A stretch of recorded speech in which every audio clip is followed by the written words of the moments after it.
আসসালামু আলাইকুম এভরিওয়ান, আশা করি সবাই ভালো আছেন। হট এয়ার বেলুনের ফার্স্ট পার্টের পর এটা হচ্ছে সেকেন্ড পার্ট। এখানে আমি কিভাবে এটাকে হার্ড করেছি এই প্রসেসটাও দেখিয়ে দিব। অ্যান্ড আমরা 17 নম্বর রাউন্ডে শেষ করেছিলাম কাজটা, এখন আবার ওই রাউন্ড থেকেই শুরু করতেছি। আমরা 17 নম্বর রাউন্ড কমপ্লিট করার পর এটা হচ্ছে 18 নম্বর রাউন্ড করতেছি। এখানে আমি প্রথমেই এই কালার সুতাটা জয়েন দিয়ে নিলাম, নেওয়ার পর 3টা চেইন করেছি, 3 চেইন অ্যান্ড একই করে 2টা ডাবল ক্রোশেট করে মোট 3টা ডাবল ক্রোশেট করব। দেন হচ্ছে এখানে 3টা চেইন স্পেস হবে, 3টা চেইন স্পেস দেওয়ার পর পরবর্তী ঘরে আবার হচ্ছে 3 ট্রিপল ক্রোশেট। এইভাবে সম্পূর্ণ লাইনটা হবে 3 triple crochet, 3 chain space and 3 triple crochet. এইভাবে আমরা 18 এবং 19 নাম্বার রাউন্ডটা কমপ্লিট করব।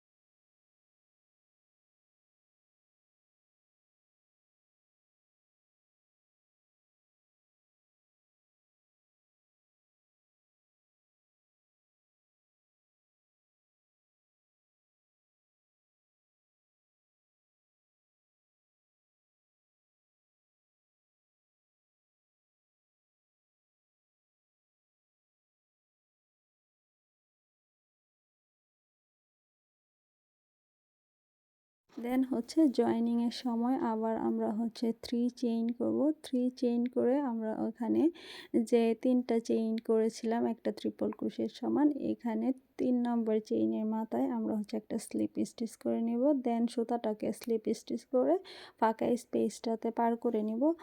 দেন আবার হচ্ছে আমরা এখানে 3টা চেইন করার পর আবার একই করে আরও 2টা ট্রিপল ক্রোশেট করে নিব।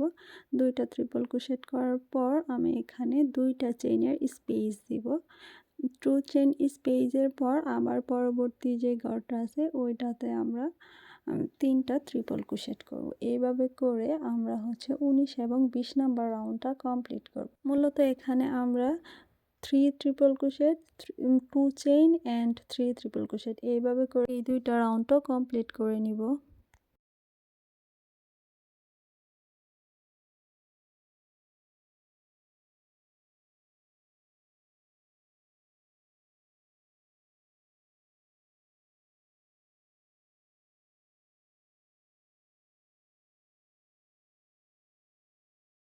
দুইটা রাউন্ড কমপ্লিট করার পর আমি হচ্ছে এখানে আবার 2টা চেইন করে 3 নম্বর চেইনের মাথায় স্লিপ স্টিচ করে এটাকে এই রাউন্ডটাকে কমপ্লিট করলাম। কমপ্লিট করার পর সেমভাবে আমরা আবার স্লিপ স্টিচ দিয়ে সুতাটাকে ফাঁকা জায়গায় পার করে নিব। নিয়ে আমি এই সুতাটা এখানে কেটে ফেলবো। কেটে এখানে আমি অন্য একটা সুতা জয়েন করব।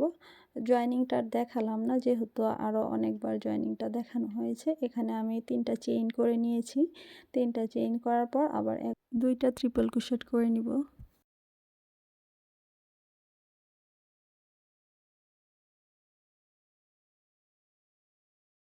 3টা ট্রিপল ক্রোশেট করার পর এখানে আমি একটা চেইন নিব। একটা চেইন নিয়ে পরবর্তী যে ফাঁকা স্পেসটা আছে ওখানে আবার 3টা ট্রিপল ক্রোশেট করব। 21 নম্বর রাউন্ডটা মূলত হবে 3 ট্রিপল ক্রোশেট, 1 চেইন, আবার 3 ট্রিপল ক্রোশেট। এইভাবে এই রাউন্ডটা কমপ্লিট করব।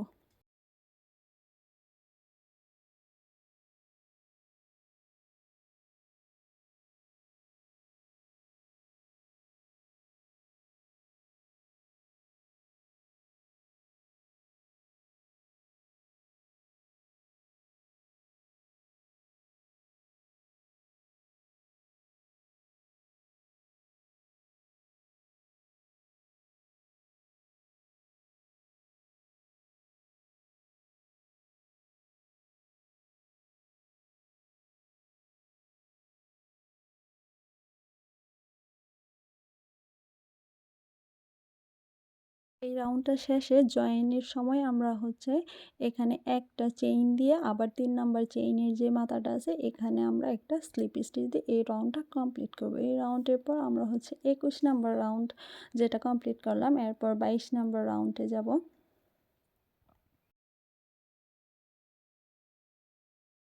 22 নাম্বার রাউন্ডের জন্য আমরা এখানে আবার 3টা চেইন করব। 3টা চেইন করার পরে 2টা ট্রিপল ক্রোশেট করব।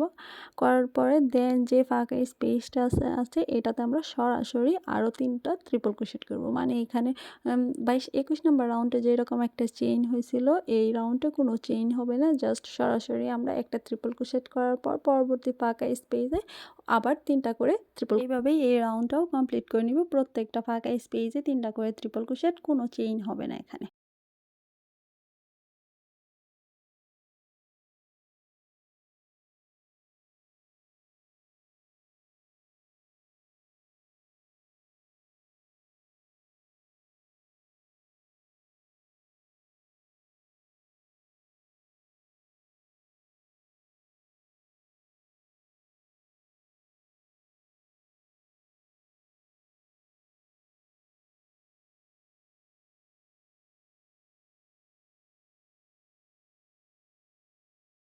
এখন জয়েনিংয়ের সময় কিন্তু আমরা এখানে কোনো চেইন দিব না, সরাসরি 3টা চেইনের যে প্রথম চেইনটা আছে এটার মাথায় আমরা একটা স্লিপ স্টিচ করে নিব।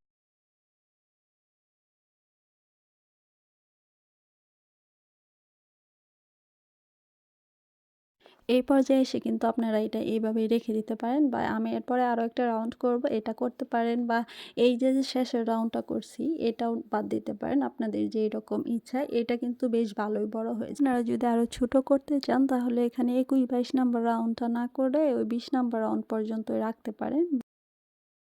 এরপর আমি হচ্ছে 23 নাম্বার রাউন্ডটা শুরু করব। এটার জন্য আমি সুতাটাকে ফাঁকা স্পেসে পার করে নিব। নেওয়ার পর হচ্ছে 5টা চেইন করব। 5টা চেইন করে ওই একই ঘরে আরও হচ্ছে একটা ট্রিপল ক্রোশেট করব। দেন হচ্ছে সরাসরি যেই ফাঁকা স্পেসটা আছে, 3টা ট্রিপল ক্রোশেট করার পর যে একটা ফাঁকা স্পেস তৈরি হয়েছে ওই স্পেসটাতে আমরা কাজ করব।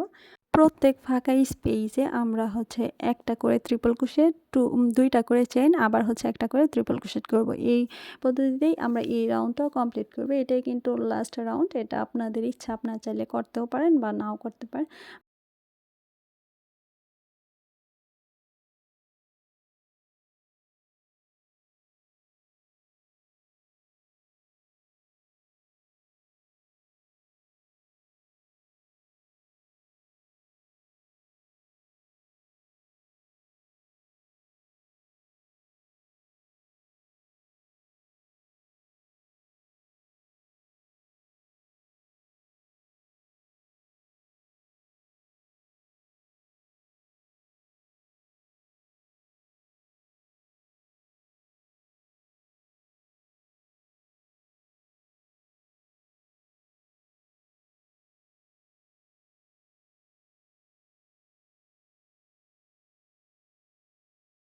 রাউন্ডটা আমি কমপ্লিট করে নেওয়ার পর এখানে যে ফাঁকা স্পেসটা থাকে, 5 চেইনের যে ফাঁকা স্পেসটা, ওই স্পেসের মধ্যে আমরা একটা সিঙ্গেল ক্রোশেট দিয়ে এই রাউন্ডটা ক্লোজ করেছি। দেন এখানে আমি কিছু কথা বলি। এখানে হচ্ছে আপনারা যদি এটা উলের সুতাদা করেন তাহলে দেখা যাবে বেশ অনেকটাই বড় হচ্ছে। সেক্ষেত্রে আপনার এখানে টিয়া কালার যে সুতার রাউন্ডটা করেছি, মানে 6 চেইনের যে স্পেসটা দিয়েছে এটা আপনারা স্কিপ করতে পারেন। অ্যান্ড লাস্টের দিকে 23 নাম্বার যেই রাউন্ডগুলো করেছি 22-23, এগুলোও আপনারা স্কিপ করে করতে পারেন। আর যদি সামারিয়ান সুতাদা করেন, এই প্যাটার্নই ফলো করেন তাহলে একটু বড় হবে, আপনাদের ইচ্ছা, করতে পারেন এইভাবে। আর একটা কথা বলি, এখানে আমার অনেক ভুল হতে পারে, বা আমি যেহেতু আগে আর কখনো টিউটোরিয়াল ভিডিও দিইনি, অনেক লং একটা প্রসেস, আমার অনেক কিছু ভুল হতে পারে। মানুষ মাত্রই ভুল হয়, যেহেতু আমি মানুষ, রোবট নয় যে সব কিছু পারফেক্ট হবে। সো ওই দোষ গুণ বা এইসব নিয়ে কমেন্ট করা বা খোঁচা দিয়ে কথা বলা থেকে আমার মনে হয় সবাই বিরত থাকাটাই ভালো। সবাই সবাইকে সাপোর্ট করব। এটা হার্ড করার জন্য যে উপকরণগুলো লাগবে, ফার্স্ট হচ্ছে ফেভিকলে একটা গ্লু লাগবে, তারপর হচ্ছে আরও একটা গ্লু লাগবে। এটা হচ্ছে এই যে এটা অনেকটাই ট্রান্সপারেন্ট কালার, ওয়াটার কালার মতো কীরকম একটা, এটা লাগবে। Rolex glue. এটার পর হচ্ছে অ্যারারুট পাউডার লাগবে। এটাকে আমাদের আঞ্চলিক ভাষাতে আবার বালিও বলে, আপনারা দোকানে গিয়ে বললেই হয়তো দিয়ে দিবে, অ্যারারুট পাউডার বললেই দিয়ে দিবে। দেন আমি প্রসেসটা দেখিয়ে দিচ্ছি। প্রথমে আমি একটা বাটিতে কিছু পরিমাণ পানি নিয়ে নিব। পানি নেওয়ার পর এখানে হচ্ছে অ্যারারুট পাউডারটাকে 3 টেবিল চামচ দিব। দেওয়ার পর এটাকে খুব ভালো করে মিক্স করে নিব, যেন এটা কোনো দানা দানা বা কোনো কিছু না থাকে, এরকম করে মিক্স করতে হবে।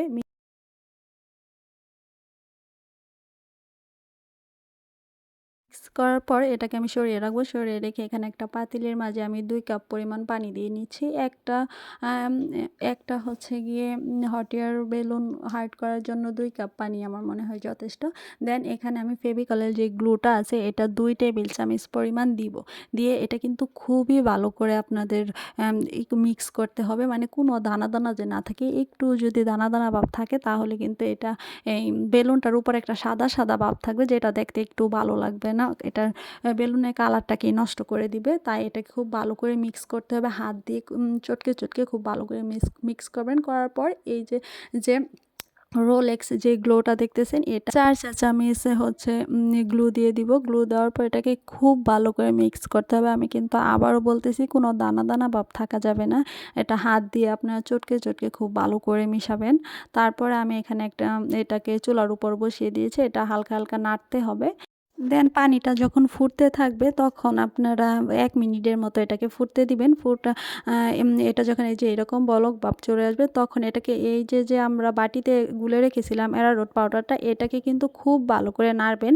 নাড়ে এটার মাঝে দেওয়ার সাথে সাথে নাড়তে হবে। এটাকে এমনি রাখা যাবে না, রাখলে কিন্তু দলা পাকিয়ে যাবে।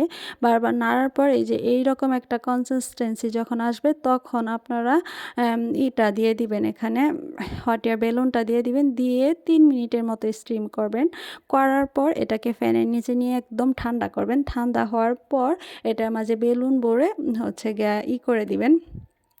এখানে আমি একটা কথা বলি, এখানে আপনারা যখন দিবেন প্রথম 2-3 ঘন্টা খেয়াল রাখবেন, কারণ বেলুনটা কিন্তু অটোমেটিকলি চুপসে যায়, তখন এটা চেঞ্জ করে দিতে হবে। এবং এই প্রসেসটা যদি আপনারা রাতে করে সারা রাত ফ্যানের ভিতরে রাখেন এবং সকালে এটা রোদে শুকাতে দেন তাহলে বেশি ভালো হয়। অ্যান্ড এটা যদি আপনাদের উপকারে আসে বা এটাতে কেমন হার্ট হয় অবশ্যই আমাকে কমেন্টে জানাবেন। আমার আইডিয়াগুলো ভালো লাগলে অবশ্যই লাইক শেয়ার কমেন্ট করতে ভুলবেন না।